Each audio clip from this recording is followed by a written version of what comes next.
So Allah subhanahu wa ta'ala is saying to the Prophet sallallahu alaihi wasallam, say to the world, La a'budu ma ta'budun. That, oh disbelievers, you wanted us to follow your ways. No, it cannot be done. La a'budu ma ta'budu. The word la a'budu is fail mudara. Fail mudara means that I will not be worshipping what you are worshipping. And then Allah subhanahu wa ta'ala, He says, Wala antum a'biduna ma a'budun. Say to them that you will not be worshipping what I worship. Wala ana a'bidun ma a'badtum wala antum a'biduna ma a'bud. So the second verse and the third verse and the fourth and the fifth, they seem similar. That's why many scholars said that the second, third and the fourth and the fifth of Surah Al-Kafirun, the similar, and the reason they have done the repetition is to show the emphasis. Like inna ma'al usri yusra. فَإِنَّ مَعَ الْعُسْرِ يُسْرًا إِنَّ مَعَ الْعُسْرِ يُسْرًا. Like in Surah Alam Nashrah Laka, Allah subhanahu wa ta'ala mentions it twice for emphasis. So some scholars have said Allah subhanahu wa ta'ala has mentioned La a'budu ma ta'budun wa la antum a'biduna ma a'bud. Then He has mentioned it again, wa la ana a'bidun ma a'badtum wa la antum a'biduna ma a'bud. He mentioned it again, why? To emphasize. But the other scholars say no. And the most commentators say, what is the Arabic language? Subhanallah, the beauty of the Arabic language. He says the first sentence is La a'budu, which is fail mudara, which has the tenses, which means that in the present time. But these people were saying to the Prophet ﷺ, why don't you worship our gods? So the first part of the Surah Al-Kafirun is saying, La a'budu ma ta'budun. That I will not be worshipping at the present time what you are worshipping. And neither will you be worshipping what I am worshipping. That's the present time. And wala ana abidum ma abadtum wala antum, because abid is isma fa'il, and isma fa'il doesn't have the tenses. Those who know a bit of Arabic, they will know the jumla fi'liya and jumla ismiya. So jumla fi'liya, you could have the tenses.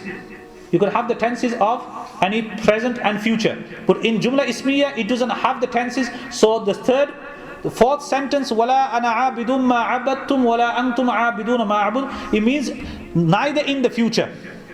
So I will not be worshipping your God now at the present time what you are worshipping, and neither the fourth and the fifth ayat verse is saying, neither in the future will I be worshipping what you are worshipping, neither will you be worshipping what I worship.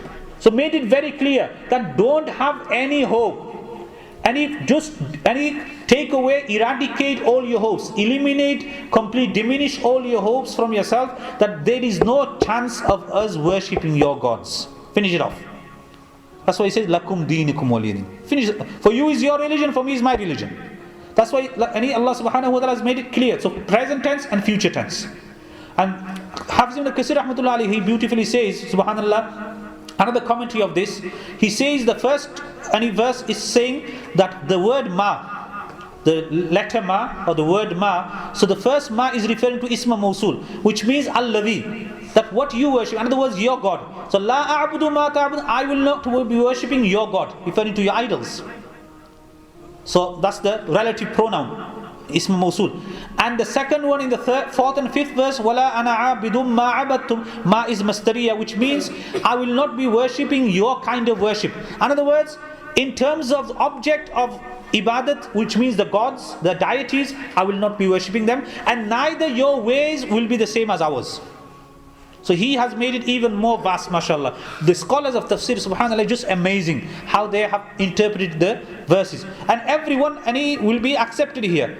So basically, whether it's repetition, like some scholars say, whether it's present tense in the first second and third verse, and fourth and fifth is the future tense, or whether it's Hafiz ibn Kathir rahimahullah ta'ala saying that the third and fourth, second and third is referring to the object of ibadat. That I will not be worshipping ma, what you are worshipping, what God you are worshipping.